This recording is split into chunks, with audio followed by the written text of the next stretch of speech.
the live streaming is started. So, a warm welcome back after what I believe has been a peaceful, calm and happy day for many of you, those who have sent a little message just now. Just trying to, change my screen.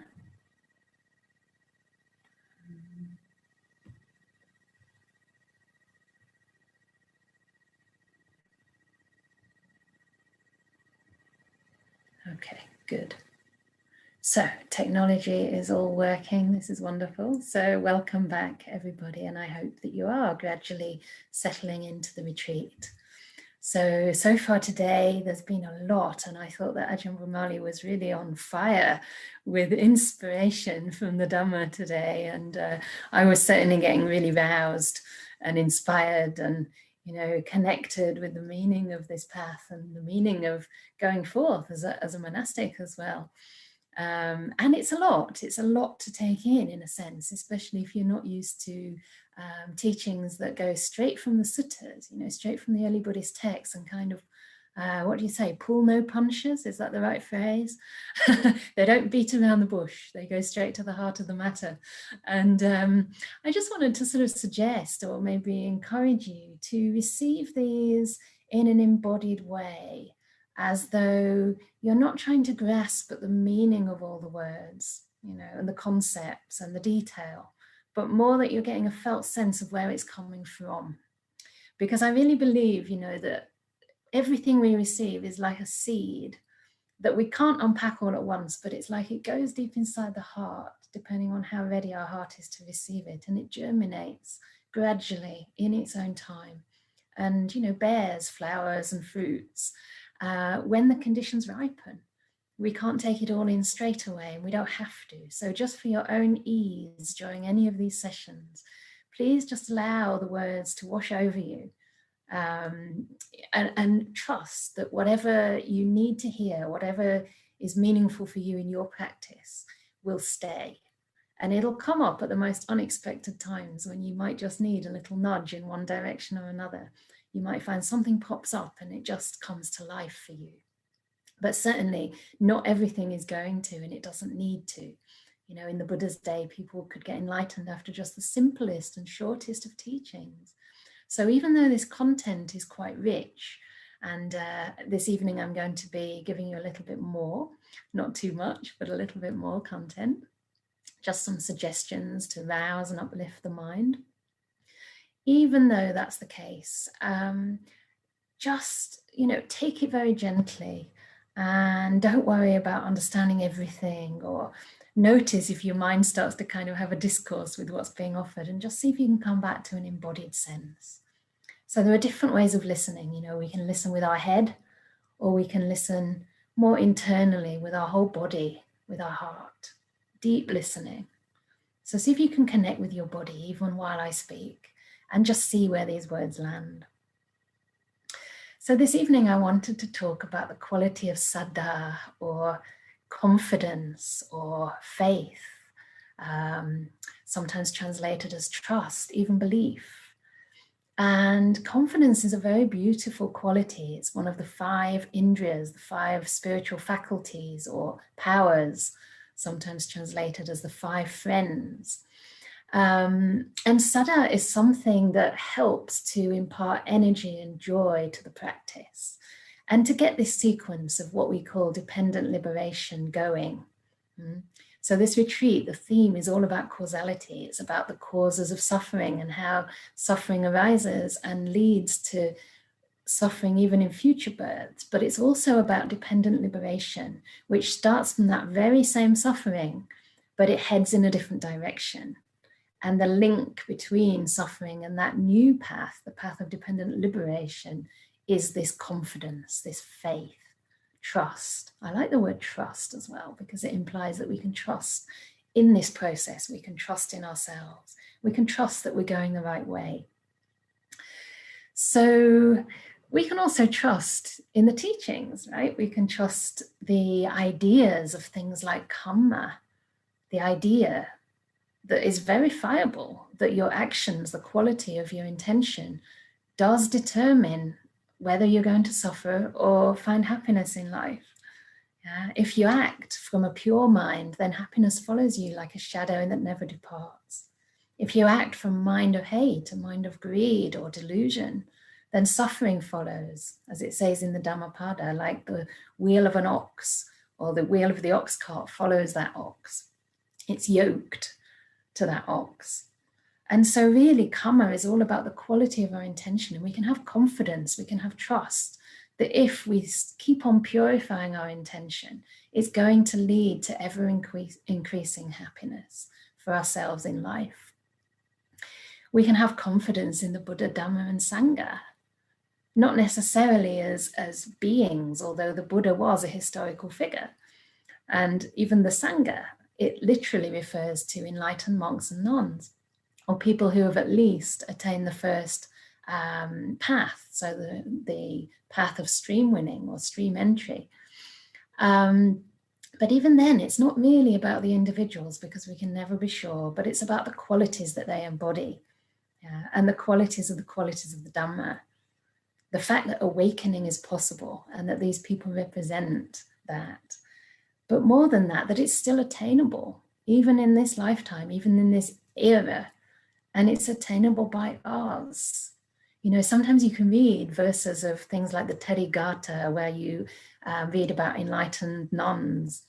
And sometimes, you know, they went through great despair and even came to the point where they put their head in a noose. There was this one nun, she said for 7 years, I think it was, or maybe even 15 years, she found no peace of mind at all.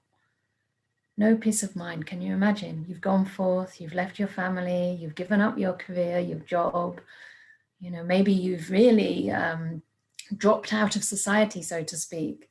And, you know, you don't get necessarily a lot of thanks for that. You know, it's a very difficult life, especially in ancient India, where people had to wander for miles and miles, you know, barefoot to receive whatever meager offerings they would receive into their alms bowl. And still, she had no peace of mind. So she was so desperate, she actually tied this noose to a tree and put her head through the noose. And it was only at that moment, which is why it's, you know, a story preserved for so long, that apparently she achieved enlightenment, you know, at that moment of total despair. So again, this points to how suffering can sometimes be the cause for this confidence, for this something to suddenly click, if it's seen in the right way and if there's that moment of letting go. So I also wanted to talk in these evening sessions. Today it'll be more about confidence, but I'm going to draw it out a little bit more in terms of confidence in the triple gem, so in the Buddha, the Dhamma and the Sangha, and also confidence in a sense, or reflection, recollection on our own goodness, our own purity, our own generosity of heart. And these are called the anusatis, things that can help to rouse this confidence, rouse joy, and get us on this path of dependent liberation. You know, the process that leads us from suffering to complete freedom and unshakable peace. And I also wanted to talk about metta and upekkha. And it's quite interesting, because at first I wasn't sure how these related, but then I found this quote in the Majjhima Nikaya, and it's actually from the Maha Hatipatopama Sutta, Majjhima Nikaya number 28. And it links all these practices together, which is really interesting. So here it says, when one recollects the Buddha, the Dhamma, and the Sangha, equanimity supported by the wholesome becomes established in one. So even these reflections on the Buddha, Dhamma, and Sangha can lead to those wholesome states increasing. States like loving kindness, compassion, generosity, simplicity, contentment, and also to equanimity. So this again indicates how they are really a foundation. Confidence is the first of these 5 indriyas, and it leads to energy, first of all. It leads to energy, and then the 3rd indriya is sati, mindfulness, because we need a certain amount of energy on our mind to be able to actually sustain our awareness on any particular meditation object or subject or theme. You know, we have to have some energy there.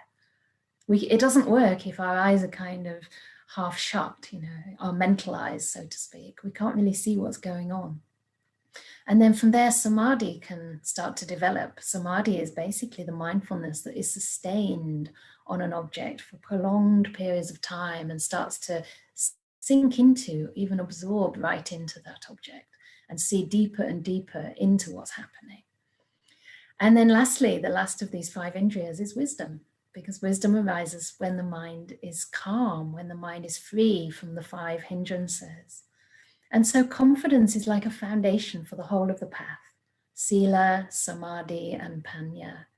Virtue, meditation, or calm, stillness, and wisdom, which includes equanimity. Yeah?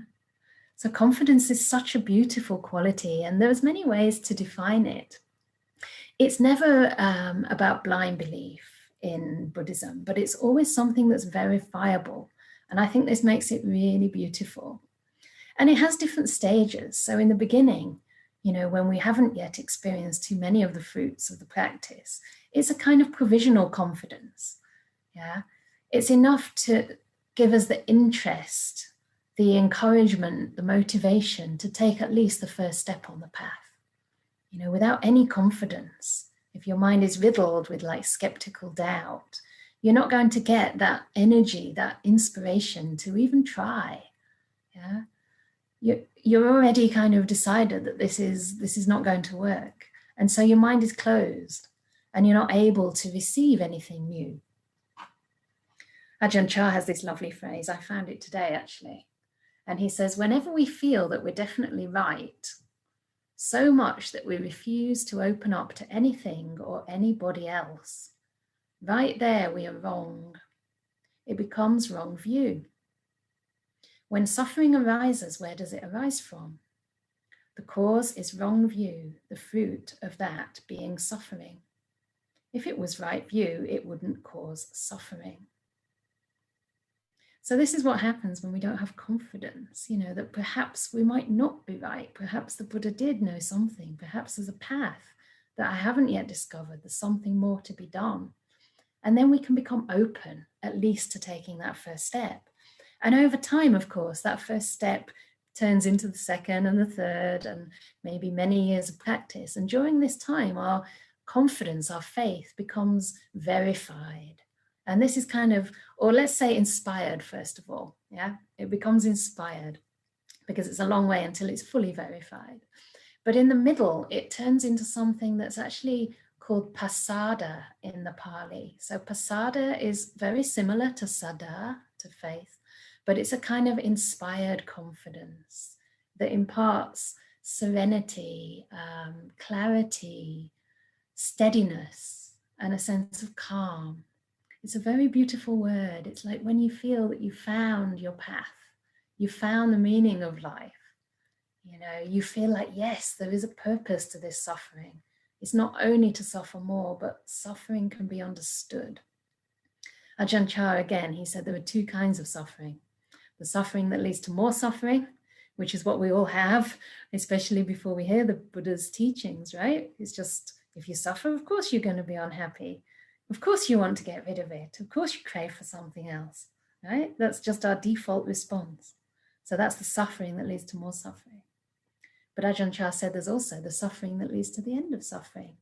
And of course, this is what the Buddha meant by, the Four Noble Truths. He pointed out where and how we suffer in order to stimulate and inspire a wish to find an end to that suffering. And of course, being so compassionate and so wise, he didn't just leave us hanging. He pointed out a path, and he pointed that path out very, very clearly.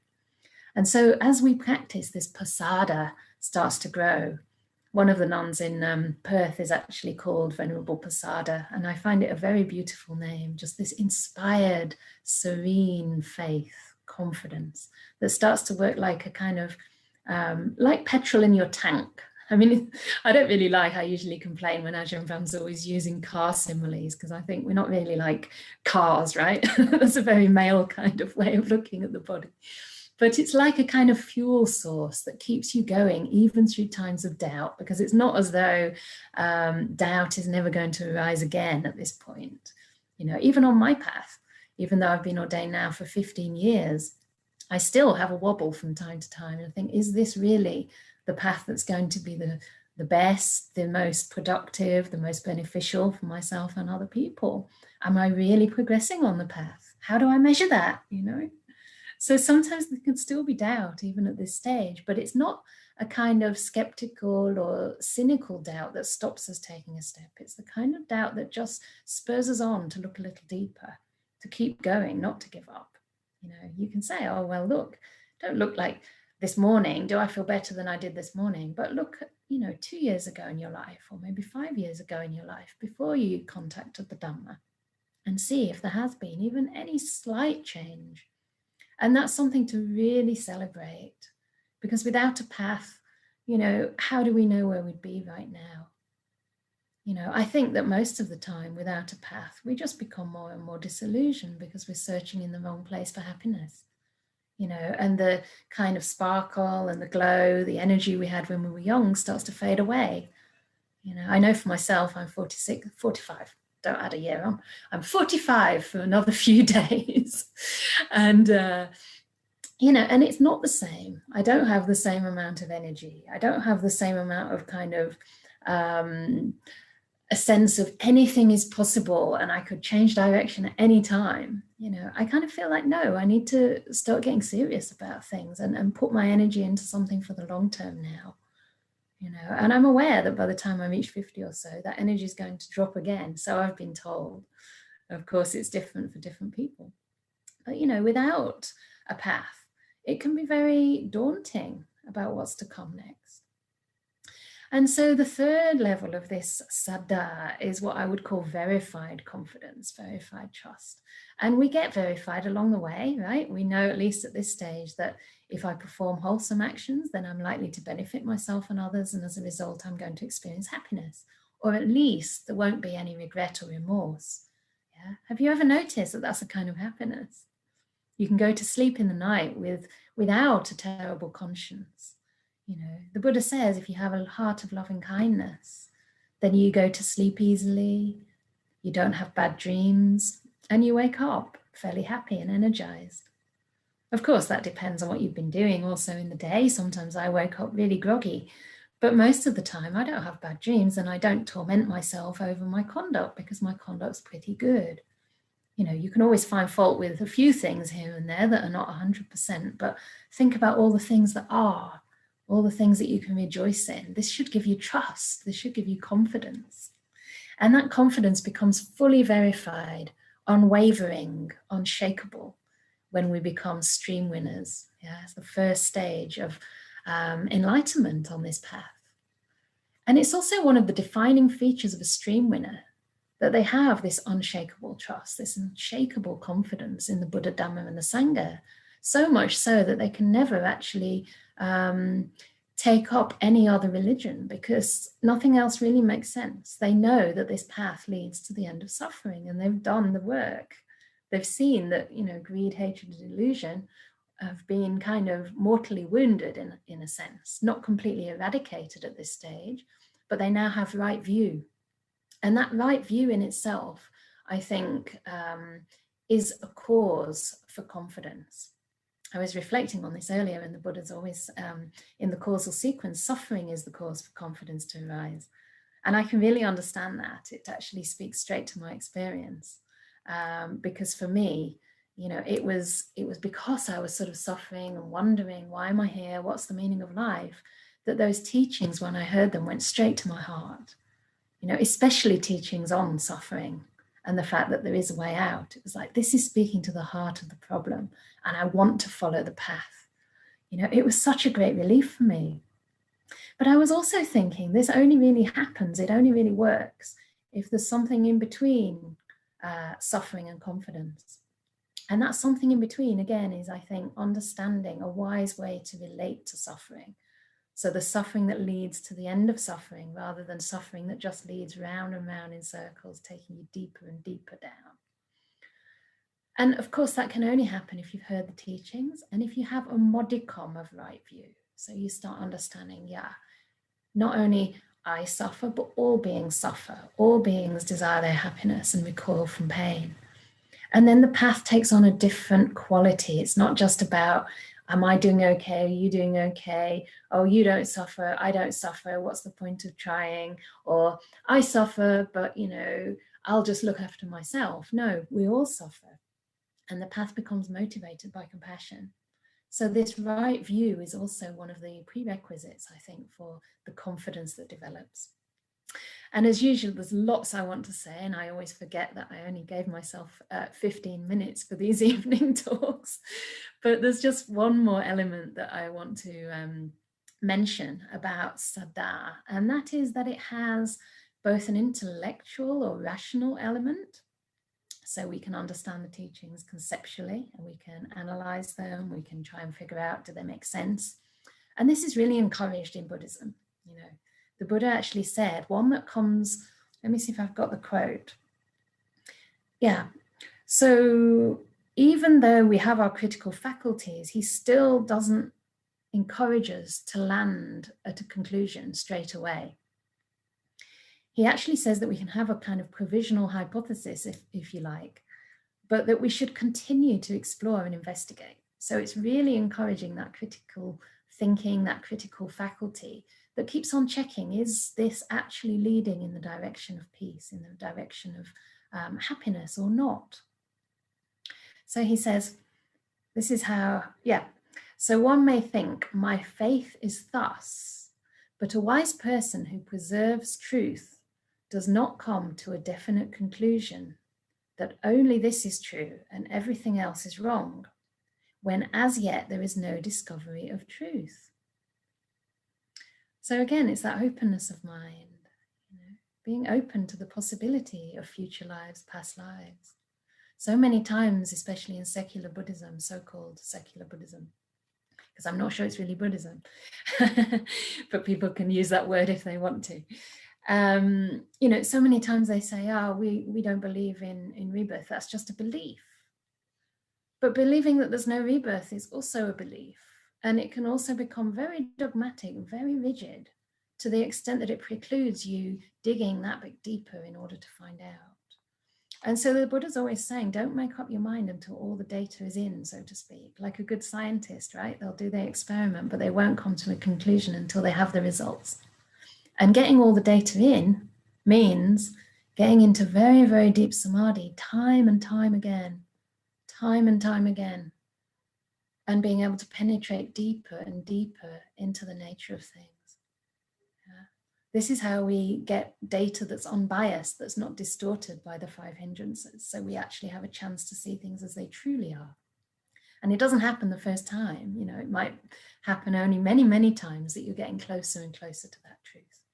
So that's the rational side of the saddhā. But there's also a beautiful emotional element, which I feel really gives like some moisture, some juice to the practice. It keeps the practice from becoming dry. And a nice simile is like you're trying to make a clay pot. If you imagine, I don't know, I used to do an art foundation course many, many years ago as a rebellious teenager who didn't want to do her A-levels. So I went into art college instead. And we made these pots out of clay, and you had to, turn it on the wheel. I can't remember how it really worked. But you needed a certain amount of moisture in order to form that pot into the shape you wanted to form it into. If you didn't have enough moisture, it was just too brittle, it was too dry and powdery. And it's kind of the same thing with saddhā. You need a little bit of moisture in there. And apparently in the Germanic language, the word confidence or faith also has an element of belief. And the way they define belief is actually, is it belief? Yeah, to believe in something is like to devote yourself to something, to give yourself wholeheartedly, like to the task at hand, to give all your love, all your kindness, all your time, all your energy to whatever it is that you're attending to. And I find this very beautiful, as an aspect of faith or an aspect of confidence or trust, that we can give ourselves 100% to whatever we're doing, with this confidence that if we're coming from the right place, it's bound to lead to good results, not only for ourselves, but for others as well. And they are really the yardsticks to know whether this really is the Dhamma. So I want to leave it there because these sessions are supposed to be about meditation as well, and also to give you some time for questions and answers. But hopefully that just can give you a few ideas for confidence and how it can help you on the path. And as I say, we'll go into more detail in other sessions. We'll do some reflections on the Buddha, Dhamma and the Sangha. But from the questions today, I was really in two minds as to whether to continue with those themes or whether to talk about metta first of all. And I was like, do I talk about saddhā today or metta? But I decided to talk about saddhā today because I think it's really helpful to learn to meet suffering first before we try to apply the balm of metta meditation. And I thought that ties into the theme of saddhā, just trusting that this suffering that we experience, if it is wisely related to, it can be, basically it is the way through that suffering to something beyond. And so I wanted to practice with you today just the method of kindful awareness, how to be kindful with our body and mind, and then possibly give you some metta instructions tomorrow. So you're welcome to feedback if that sounds good later on. Good. So please, getting yourself comfortable once again.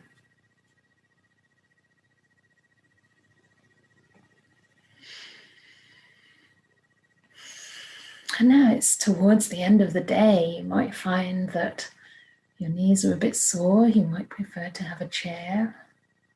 Stretch your legs out in front of you, whatever feels kind to your body.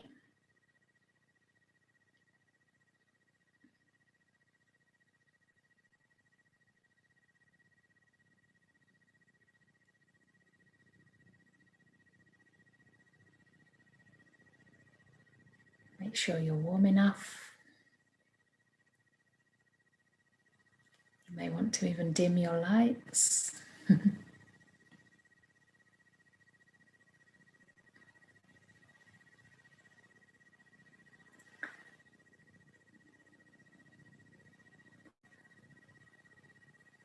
And if you're comfortable, when you're ready,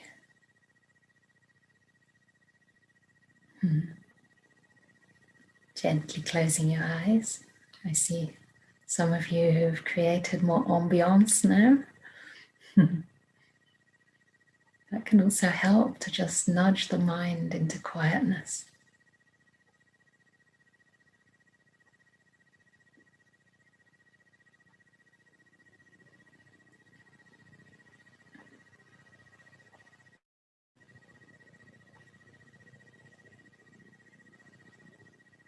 And having just spoken for a while, I immediately notice the beauty of silence.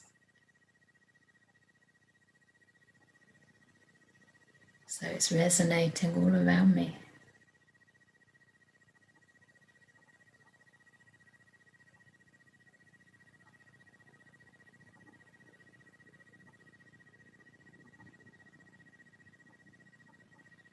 And I'm grateful for the opportunity to check in more deeply with myself.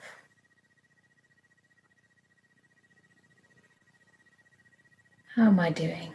How's my body doing?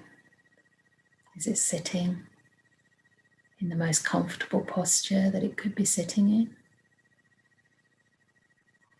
As soon as I ask that question, I notice I can adjust my ankles, my feet, give them a little bit more space so nothing's pressing. The weight is even. My toes have room to wiggle.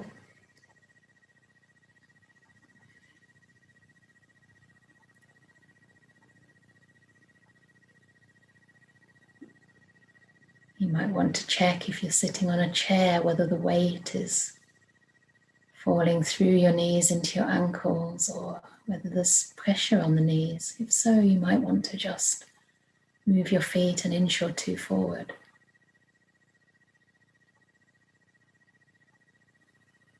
So your heels are slightly forward from your knees. And the weight can flow down right into the ground.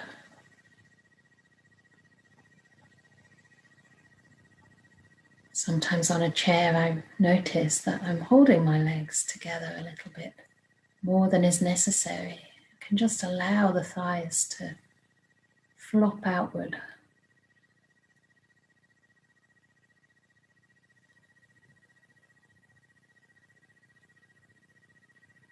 Checking your hips. Are they even? Are they comfortable being even? Is one slightly forward? Is there more weight on the left buttock or the right? Is that comfortable, or can you make any slight adjustment so that you can stay at ease for longer?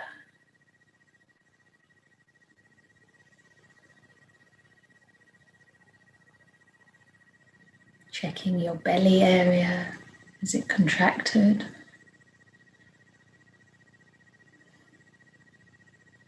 Sometimes if we're hunched, sort of bent a little bit in the belly, you might find that straightening up just gives your intestines, your tummy, a bit more space.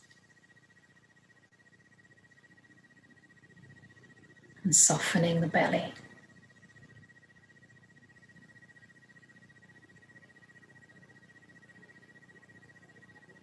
Noticing the back. Finding the most comfortable position for your back.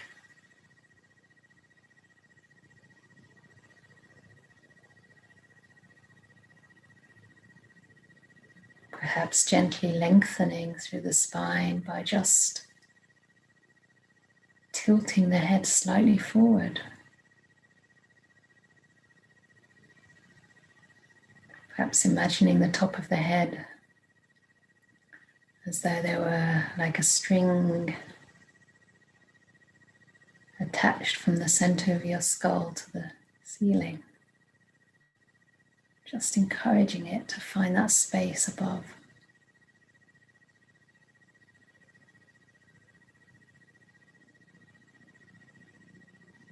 And letting your shoulders perhaps gently roll back and drop down.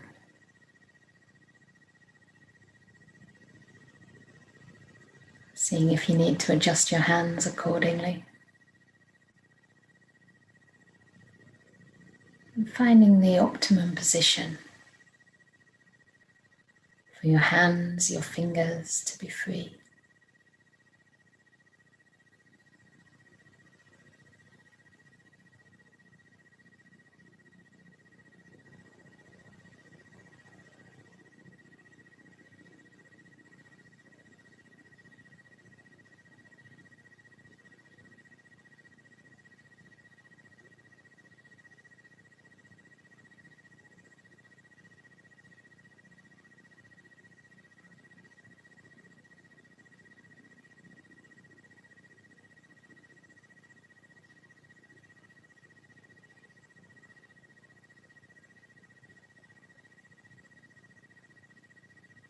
And if you wish to follow the suggestions, then we can start by just bringing our awareness to the top of the head. Establishing mindfulness of any sensations anywhere on the head.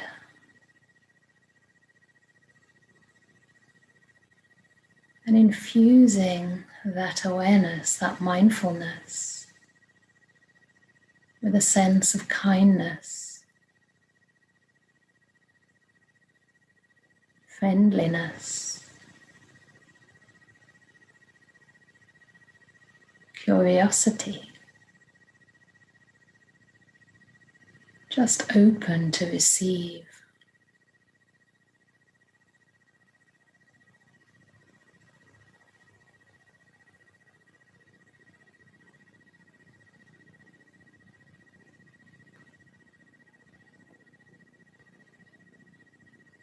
I like to use Ajahn Brahm's simile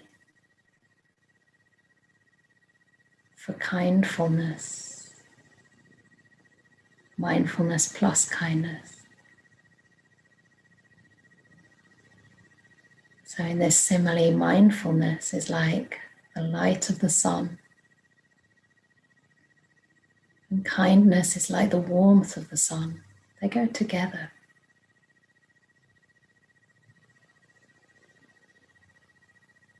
So that wherever mindfulness falls, it sees what's happening. But the warmth, also the kindness, cares.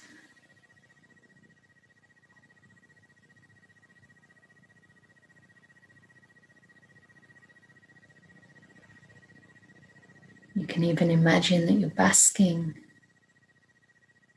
in the warm sunshine, suffusing the entire head with the golden light of kindfulness.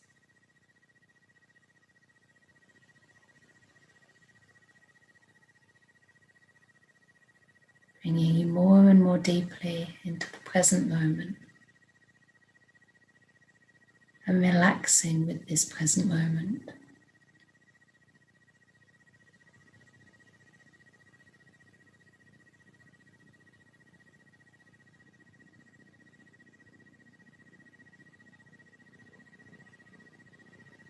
Trusting kindfulness to reveal the nature of reality to you.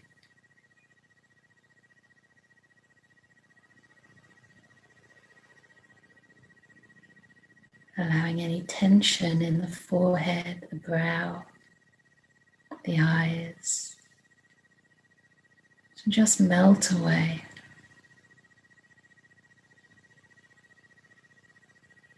The cheeks, the jaw to slacken.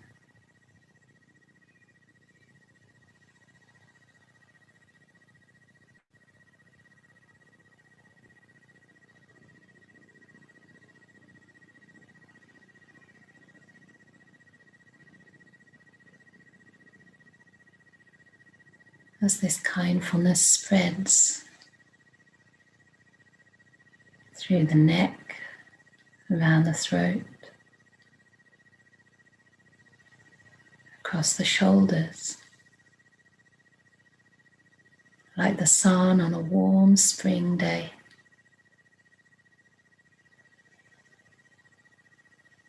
Soothing any tension, any tightness, without any effort on your part.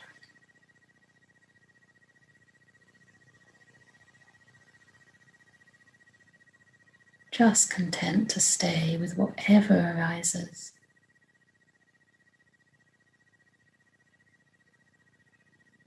Learning to relate wisely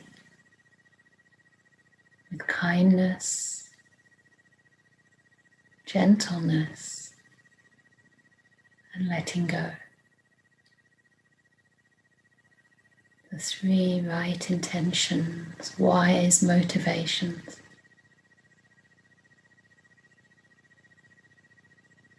A good karma attitude to whatever arises in your body and also in your mind.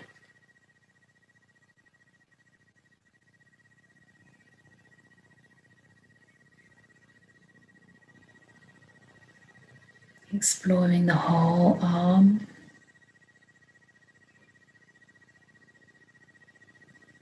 the elbow,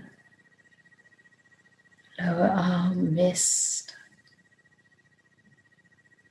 palms, the back of the hand, the fingers, the fingertips. Without any force, just gently resting your awareness, receiving any sensation anywhere on the whole of your arm, all the way to your fingertips.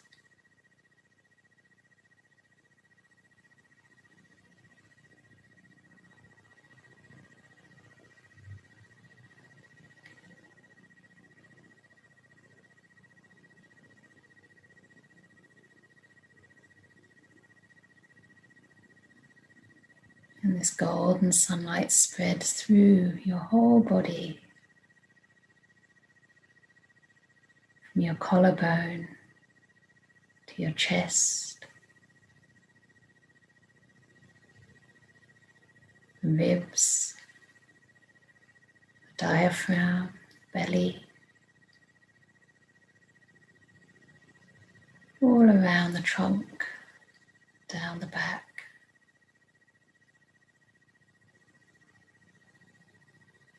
Even penetrating to the organs deep inside.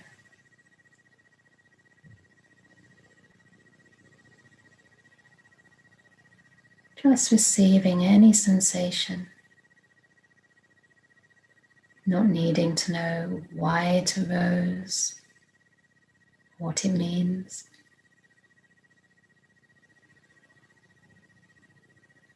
Just noticing how you're relating to whatever arises.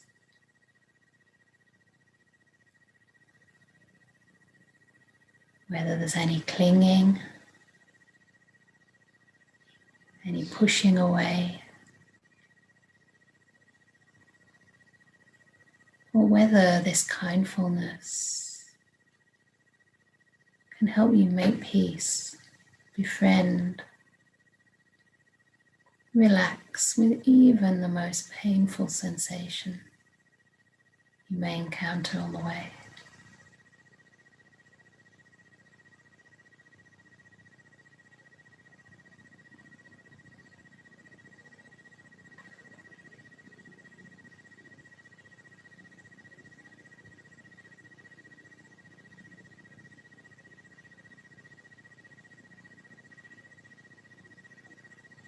If you do encounter any chronic pain anywhere in the body,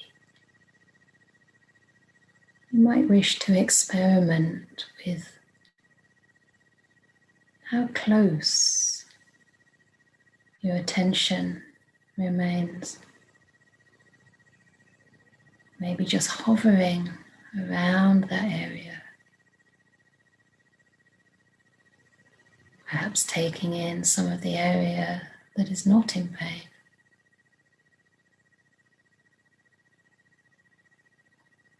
Or if your mind feels very resourced, very kind, you may be able to get closer.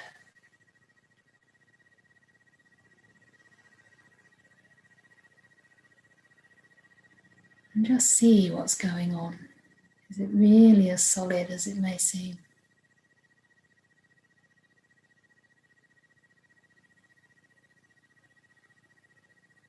What happens when you let go of wanting it to change?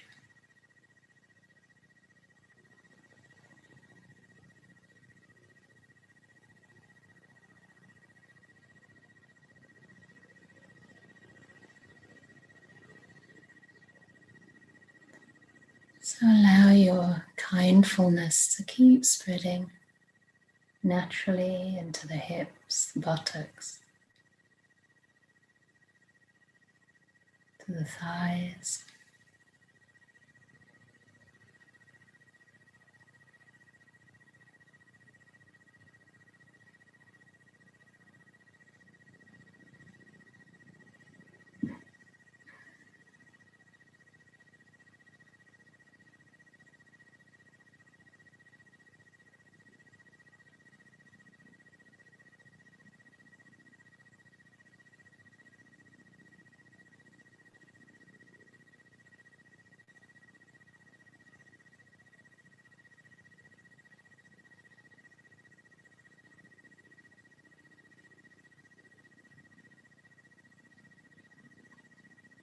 Noticing, receiving sensations in the knees, behind the knees.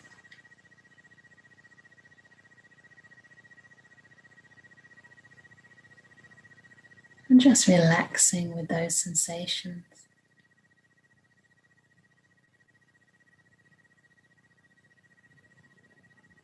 Giving them all your care and attention.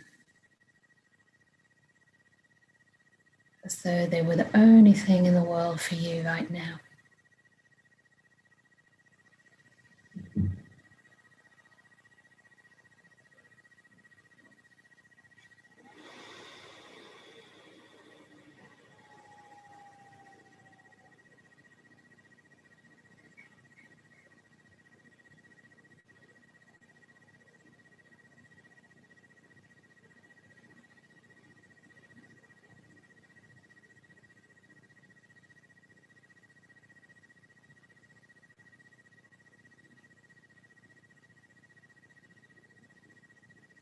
Exploring the shins, the calves, the ankles, the feet.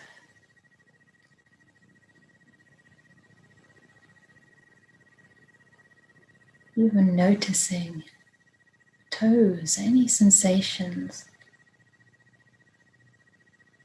in the toes, all the way to the tips.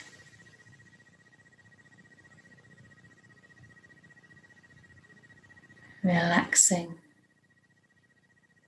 with whatever you experience.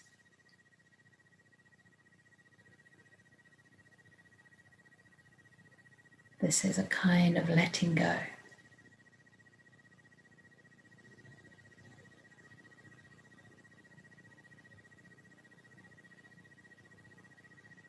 Noticing just how simple this moment can be.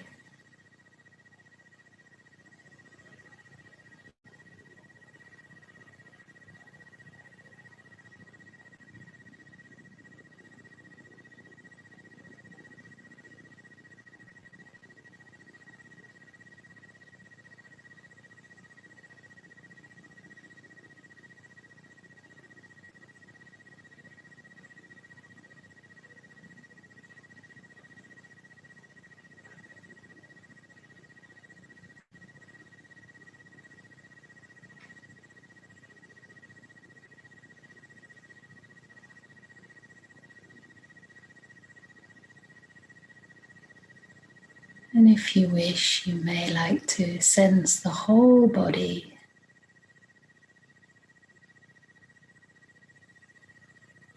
suffused with this kindfulness.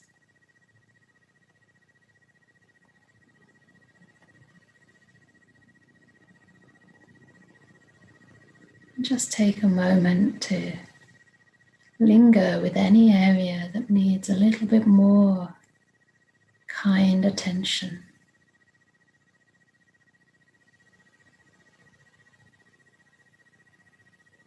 Or noticing any places that you're still holding.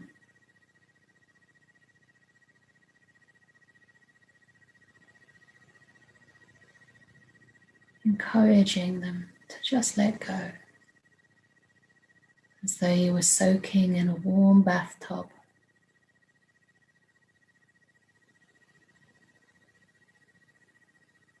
Completely suspended, supported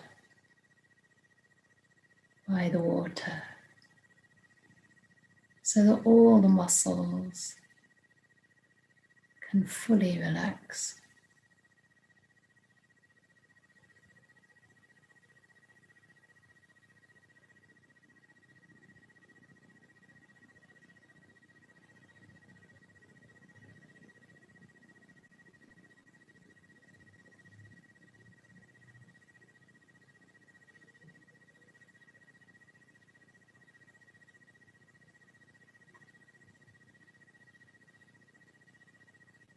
Just noticing the delight of a relaxed body and how that delight can relax the mind.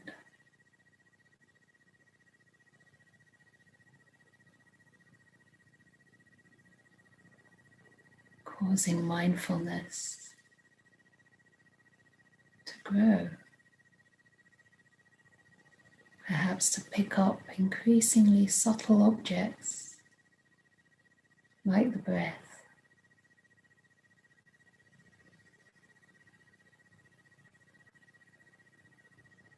As your mind becomes stiller might find the breath naturally arises.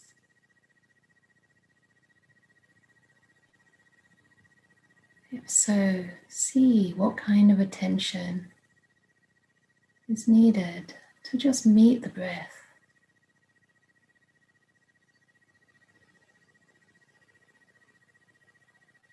So that you give it the space it needs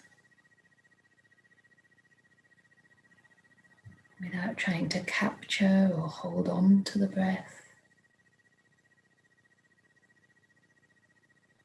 but enough closeness so that it doesn't just fly away.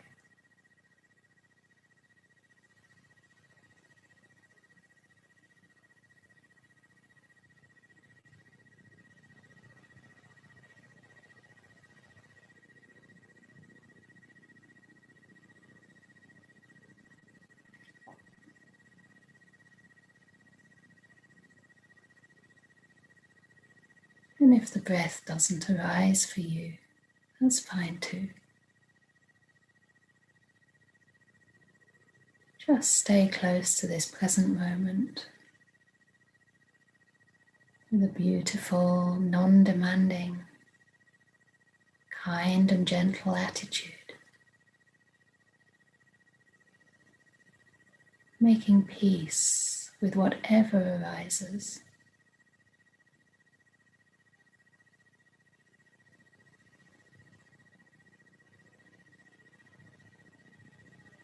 Knowing peace is the path as well as the goal.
So we're coming to the end of this meditation.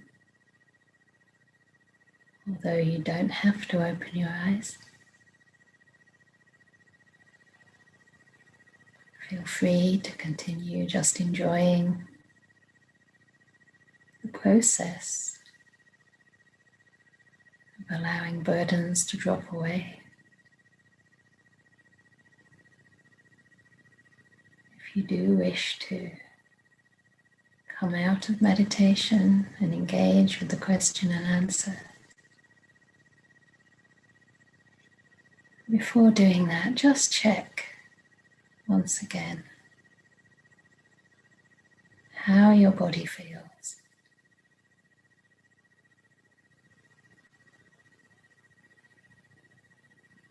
Has the energetic tone of your experience changed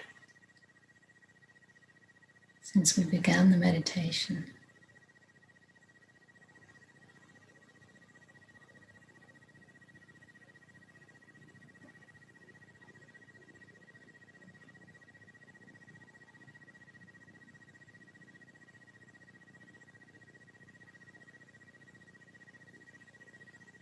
How does the relaxed body feel?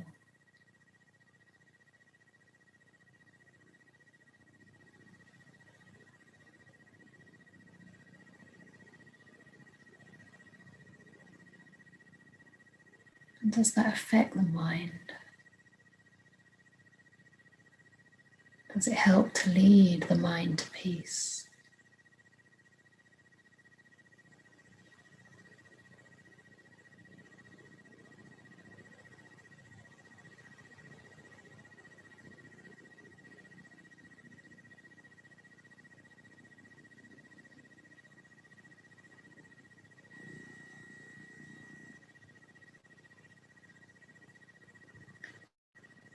It seems so quiet. I'm going to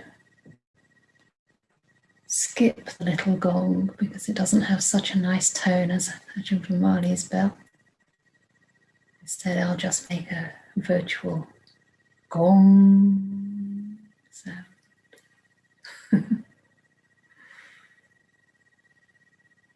To bring you out of your meditation.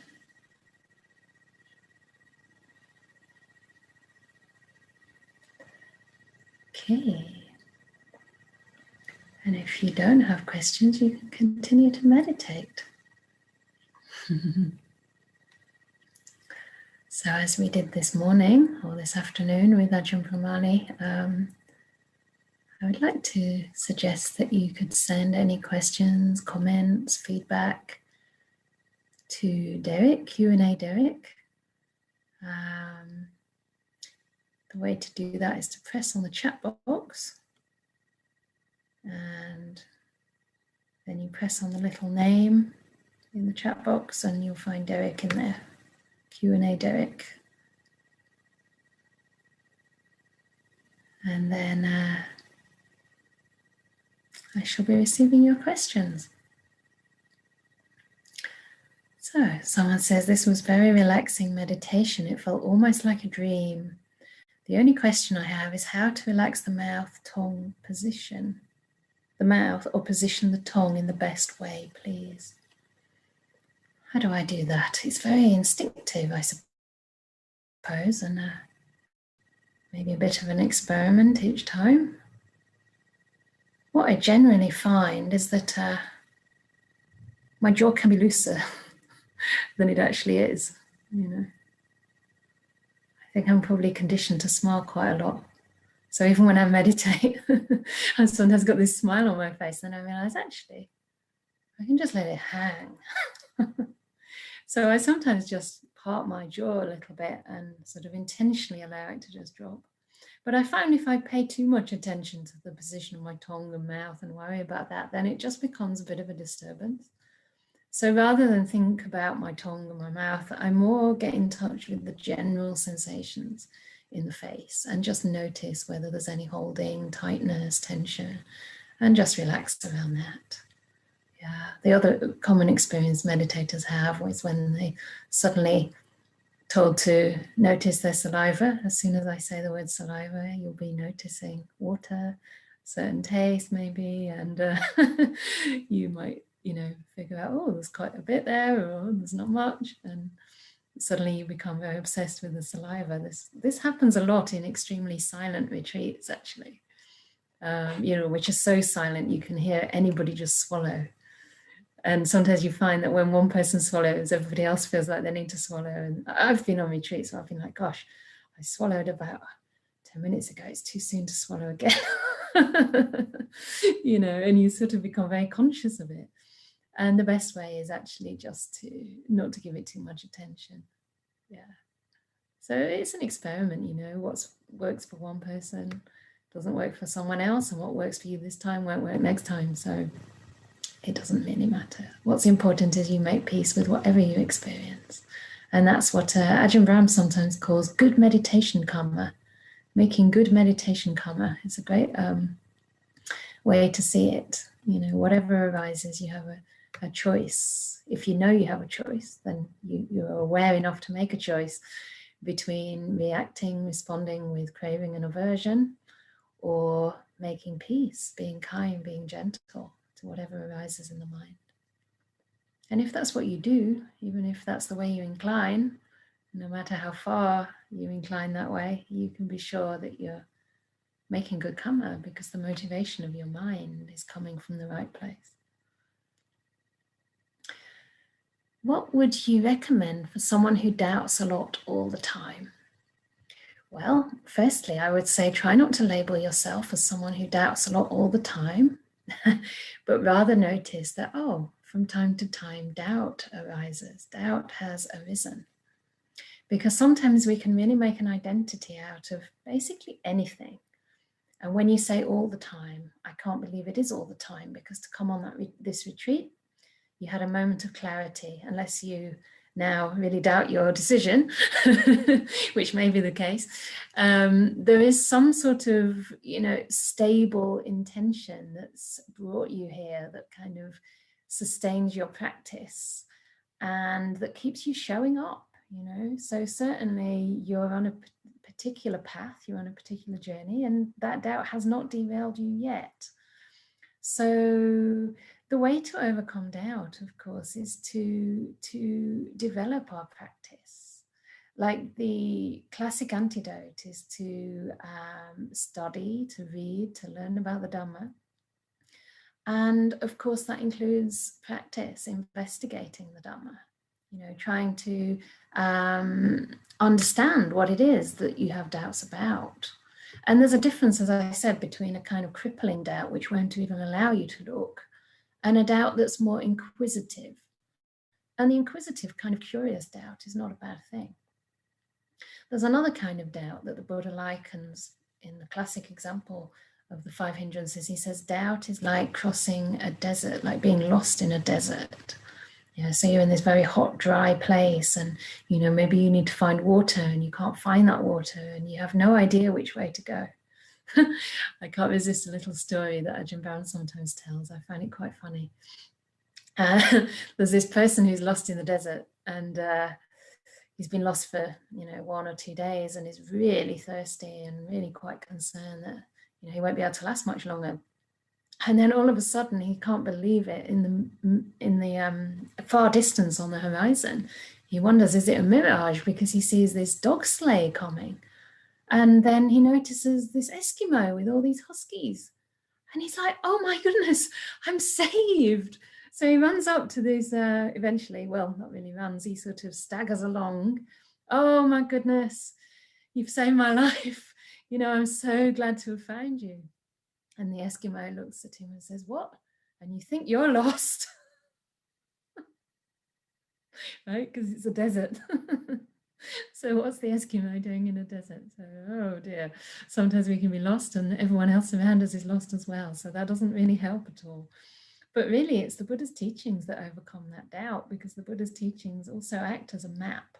They act as a kind of lay of the land. So we actually learn to sort of see things in perspective. And I think that's what the Four Noble Truths do for me. You know, it's this map that's very clearly laid out, like a prescription, right? Here's the disease, suffering. Here's the cause of the disease, you know, craving is the cause for suffering in a nutshell, right? There is an end to that disease. That's the prognosis, right? The end. In other words, there's an eradication. There's a way to eradicate that suffering by letting go. And then there is a path to help us do that, which is the Eightfold Path. And it's this that can overcome the doubts. So it's really normal to have doubts. And as I say, until you're a stream winner, you know, you will have doubt arising. But it's more the way what we do with those doubts, how we learn to overcome them. And I think not buying into them is also really important, you know. Just simple instructions like making peace or being kind to whatever arises can help overcome doubt, because you focus less on the content of your experience and trying to understand what's happening and why, and more focused on what you can do about it, which is to make good karma in this present moment. You know, and it's quite easy to develop confidence in that good karma, in those good intentions, because you can see that every time you make peace, even slightly, something shifts. You know, a whole heap of suffering, or even just a little bit of suffering, is let go of. And so this helps you to overcome that doubt. So don't worry about that. And I will be giving, like I say, more talks on the triple gem, so reflections on the Buddha, the Dhamma, and the Sangha, just bringing to mind their qualities. And you'll probably find as we do that you can start to recognize some of those qualities in you, even now. Otherwise, you wouldn't be attracted to this path. If you couldn't see kindness, if you couldn't see any generosity or goodness in your heart, then you wouldn't have started this path.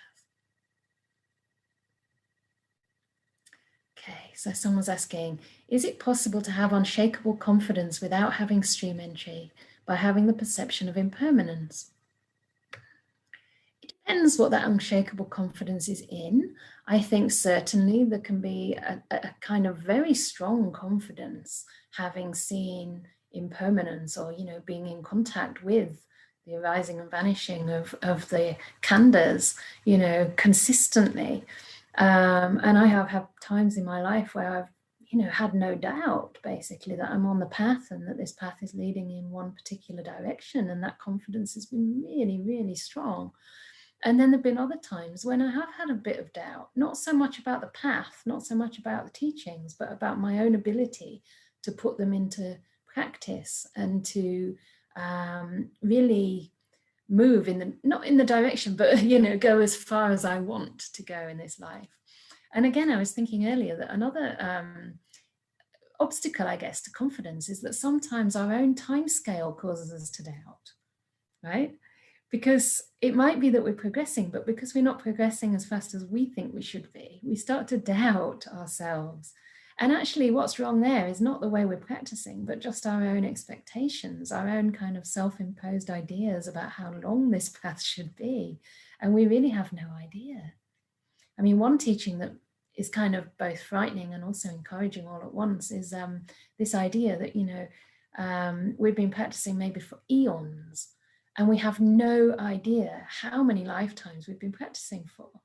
You know, sometimes people say to me, they used to say to me when I was really, 20 or so, and I was already really devoted to the path, they'd be like, I'm so envious of you. I'm 50 and I only just found the Dhamma. And I'd be like, yeah, but you don't know how many lifetimes you've been practicing already. You have no idea.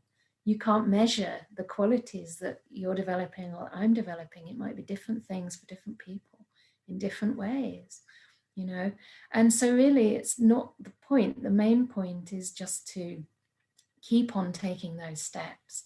But I do think that you can have very strong confidence without stream entry. But one of the things when talking to a person who I have very deep confidence in as having at least stream entry is the joy and the inspiration with which they talk about the Buddha, Dhamma, and Sangha. And I mean, I've been talking to certain people, I can't say too much, right?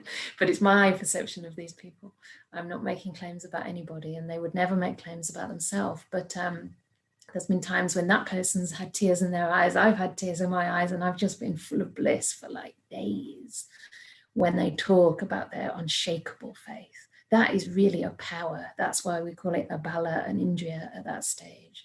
So at the stage of stream entry for an Arya, you know, the confidence in the Buddha and Dhamma and Sangha is completely unshakable because they have experienced what the Buddha experienced, right? So that's the difference. There's a massive difference. But yes, we can still have very, very strong confidence. That's an enormous force for us on the path through having whatever depth of understanding we have already about impermanence, about non-self, and about suffering, certainly. So it's a wonderful thing. Okay. I find that involvement with the outside world tends to lead to ill will to the world. I know I'm supposed to counter this with metta and compassion, but actually I find this quite difficult. It's easier to withdraw, but this is just avoiding the issue. Any recommendations?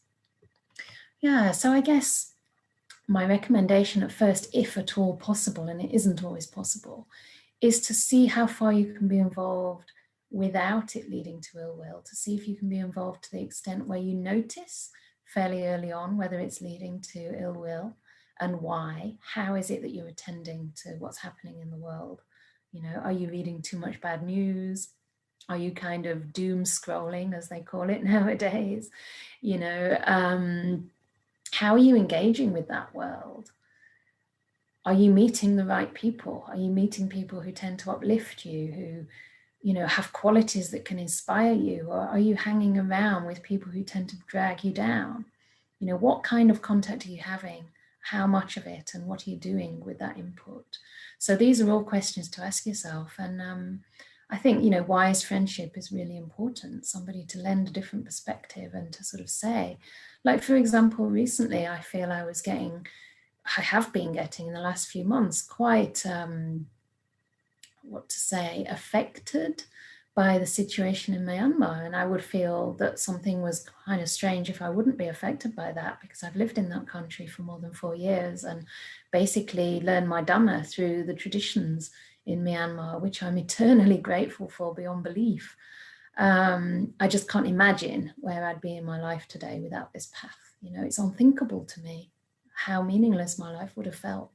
You know, no matter how many comforts or no matter how many things were going well in the outside at a mundane level, I cannot imagine my life without the Dhamma, you know, and that is thanks to the Burmese people who preserved not only the texts, but also the teachings and the practices through so many different lineages, and also gave me my holy life, you know. So if I weren't affected by that, I would think that something was wrong. And yet at the same time, sometimes just talking to Ajahn Brahm, you know, about this can help me to just take one little step back and realize that this is the nature of samsara.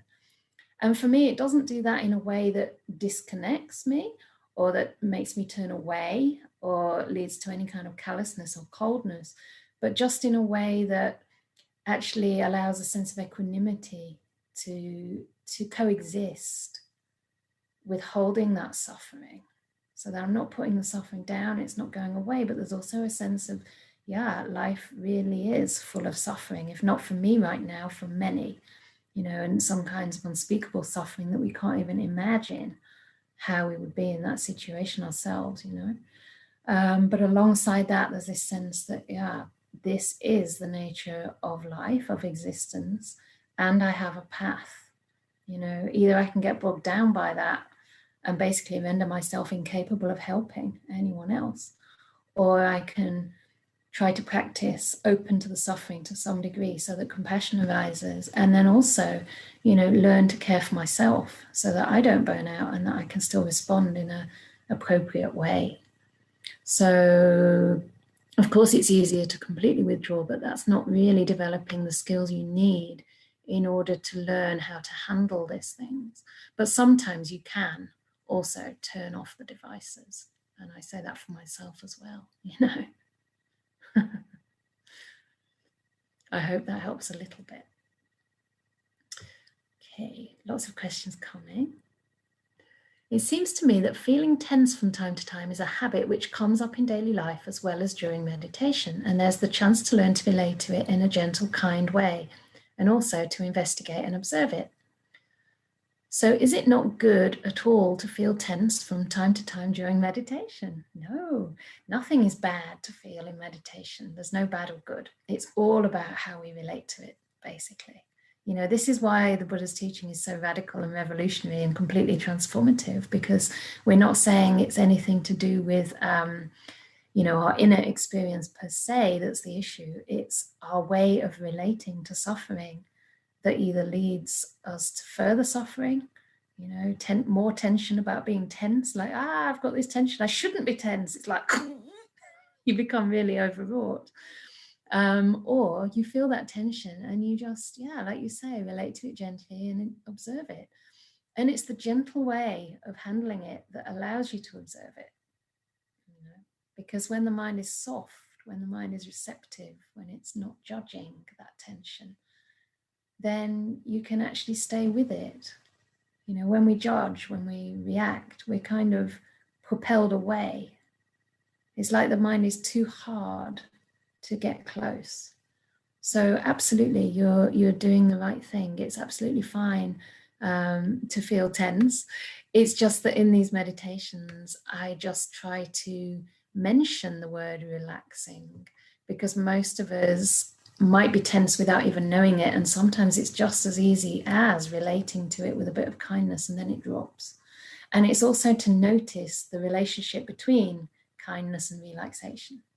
That when we're kind with things, kind means we're friendly with them. We don't try and push them away, right? If you had a friend and you said you were being kind to them, but you actually were trying to kind of get rid of them, that wouldn't be real kindness at all. So when that happens, you know, it just builds suffering. So the reason I mention relaxing is just to notice the relationship between that kindness and the way it tends to affect the body and mind. Okay, is it usual to have some muscle twitching and itching sessions during meditation? So it's usual to have any sensation in the entire universe is my first answer to that. There are so many sensations that can arise when we start contacting the world of Vedana. It's really curious. But yeah, itching and twitching is very common. It's interesting in places like Burma because you get bitten quite a bit by mosquitoes, and Ajahn Brahm always tells his tough forest monk stories. Nuns don't tend to do that. I'm not sure why, even though we have plenty. But we did used to sit in a Dhamma hall without any windows or doors because I was in that monastery before it was even ready. In fact, I went to my teacher's monastery before he went there. That's how eager I was to go. He said, just wait 2 weeks, there's nobody there yet. I said, no, I can't wait because I had a 3-month holiday at the time between my second and third year of my degree. And so I went there to ordain for 3 months during that period of time. And I was like, I didn't want to miss 2 weeks. So I kind of pushed him to ordain me immediately. And then we went to this monastery, just me and one other English nun, even without the teacher. And the villagers came every day. They walked 2 miles with food that they'd made at the village. Really good food, probably better than they ate themselves. And then they'd walk all the way back to pick it up again every day.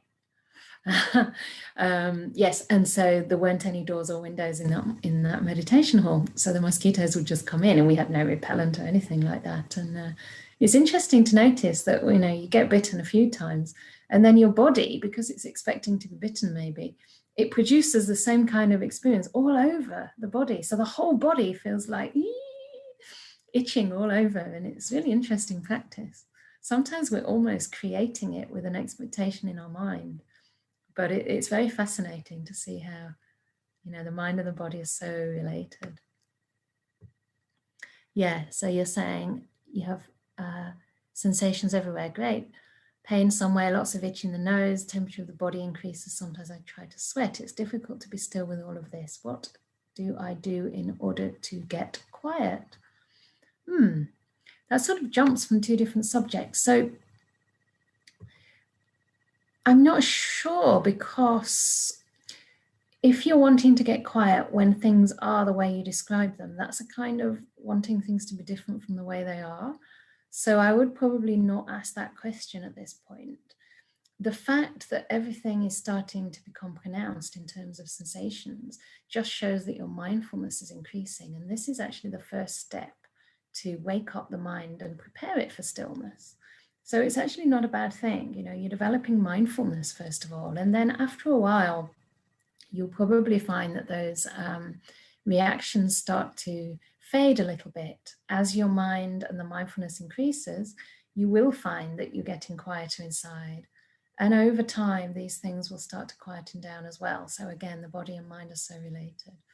But just let it happen. You know, this is what the body needs to do. It could be due to tension in the body. It could be due to all kinds of past causes, you know. Sometimes it can also be healing the body, healing certain diseases that you may have, or maybe accidents that you've had. It could be anything. So really try not to worry about that. Just see if you can relax with it. See if you can relax in the company of, the increased heat and the itching, etc. And if it's getting too intense, it may be that you're kind of staring at those sensations a bit too much. Then you can maybe just bring out your awareness to more of a peripheral awareness of the body as a whole. And see if you can maybe just rest with that for a while, if it's getting very intense and if your mind's getting agitated. So just see if you can take care of your mind, staying, gentle with whatever you experience, but without trying to push it away. And that gentleness of mind will slowly anyway influence the sensations, and they'll start to quieten down. So just let it happen. It's a process. And it's, the Buddha said, if Vedana was ours, we could say, may it be this way, may it not be this way. But because it's not ours, we can't do that. We can't have of it. May you be this way, may you not be this way. So this is all great training, because these things that you're explaining, you're probably classifying as unpleasant experiences. But, this is an area whereby you can develop a lot more equanimity. You can actually use these sensations to start chipping away, undermining ill will. This is the real practice, because it's all very well to say, don't react with anger, don't respond with anger, but how, right? That can be just an intellectual thing. But most of the time when we respond with anger, what we're really doing is responding to an unpleasant sensation within our body, within our mind. The two are connected. You feel, ooh, in your stomach, you feel kind of tightness or heat. You react with anger towards someone else. So here you're getting to see that heat in a situation where mindfulness is arising and where you can develop equanimity instead. So it's great to practice. Okay, I have read that saddhā in itself can lead to awakening if it's strong enough to be expressed as those who become awakened through saddhā. To what extent is this true and possible? So yes, Derek, please send all the questions. So what you're talking about here is the saddhanusari, and there's also a dhammanusari. So these are the two types of beings who are on the path to stream winning. And the thing is that these two qualities are not exclusive. So basically, the person who becomes awakened through saddhā just has that quality of devotion, of love, maybe reverence towards the Buddha Dhamma Sangha, or strong confidence in the path, strong confidence in the practice. And that is their particular quality. They have a lot of that, and it's a very beautiful thing that really shines through for them. But they also have wisdom. They have to have wisdom in order to break through to stream entry. So they will still have to have the insight into the Four Noble Truths. But that saddhā will be a very empowering quality that enables them to approach that.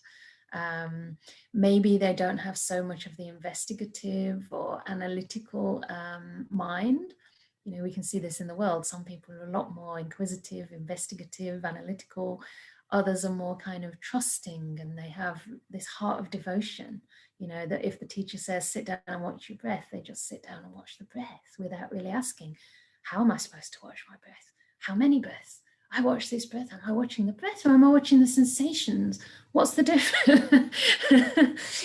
What about metta practice or vipassana practice?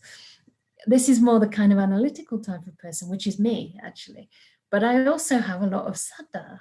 And so sometimes I also don't know which one would I be. But I think the answer is usually that, actually, I've heard Ajahn Brahm say this. Usually we have both, but most of us have a lot more investigative quality than we do saddhā. Most of us are actually lacking in the confidence, inspiration, faith. So that's in a way why I wanted to talk about it in these evenings, because I think that is giving you the juice, the joy, the energy, the zest for your practice. Yeah, it's something that moistens the heart, moistens the heart.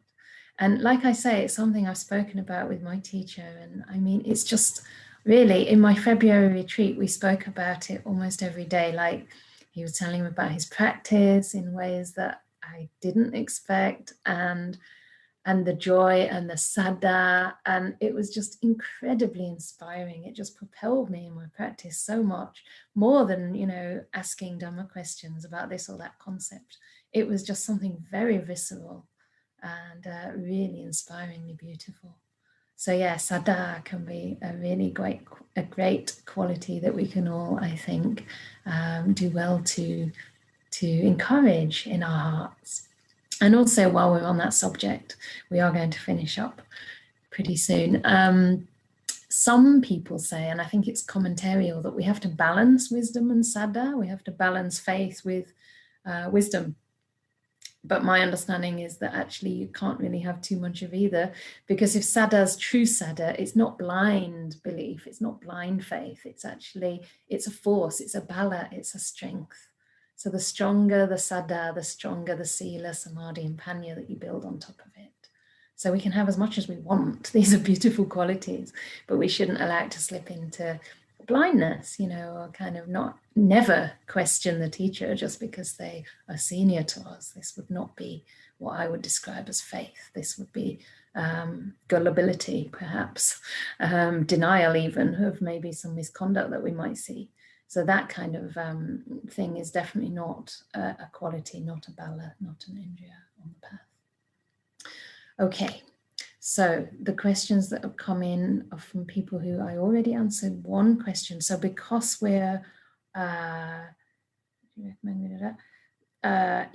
and also they're a little bit big questions. So I'm going to leave them because all of us have had quite a long day. And we do encourage you to send one question in, but please, if it's something important that I haven't been able to get to, you're always welcome to ask it again the next day. What you'll probably find is something else will come up, or you might get your question answered through your own practice. So sometimes that's the best. And sometimes, you know, the answers that myself or Ajahn Brahmani might give might partially resonate, but might lead you to a different view on that same question. So the best way, actually, to finish up, it'd be nice to say that the Buddha said the best way to revere him, the best way to show your respect, your faith, is to practice the Dhamma. That's the best way to venerate, revere, and respect the Buddha, the Dhamma, and the Sangha, is to practice. So well done. And really lovely to practice with all of you today. I thought it was a fantastic day. I even managed to absorb some of the teachings this morning, thanks to my team. I didn't have to be managing every little detail, so I could actually sit back and connect to the power of those teachings, which was really fantastic. So I hope that, that it's been beneficial for you so far, and that you just go with this gently. You know, it's an 8-day retreat and it's online, so there may be distractions in your home. It may be quite unfamiliar to you to be in a place where there's no outside structure supporting you. So, go gently so that it's sustainable, because sometimes if we go at it too rigidly or with too much force in the beginning, it's very easy to get sort of off course, to think, I can't do this. I might as well just, look at my emails or watch something on the TV. So see if you can just take this period of time to really let these things sink in, to give yourself a break, to have a kind of a retreat yourself. And as Ajahn Brahm calls it, it's club med, right? Club meditation. So take a relaxed approach. Okay, so I think early night for me, and maybe for some of you. And before you sleep, if you remember, see if you can practice metta meditation for a few minutes. And if that sounds like a good topic, is that a good topic for tomorrow? Yeah? Okay, because I was going to do buddhanusati, but I think it's better to have some metta taught from the beginning, so that that's another tool you can use throughout this retreat. So we'll do some more metta practice tomorrow. But for now, just use some simple phrases when you're going to sleep. May I be happy. May I be well. May I be free from suffering. May I be peaceful. Whatever it is that you want to wish for yourself, and do it with your whole heart. Okay? And then you might even think about all beings. May all beings be happy. May all beings be well. May all beings be safe and be at peace. So it's a really beautiful way to go to sleep. And it means you don't waste even a moment. Okay. So good night. We're not going to unmute you as we do in my talks, I'm afraid, but because it's a silent retreat. But we will do at the end.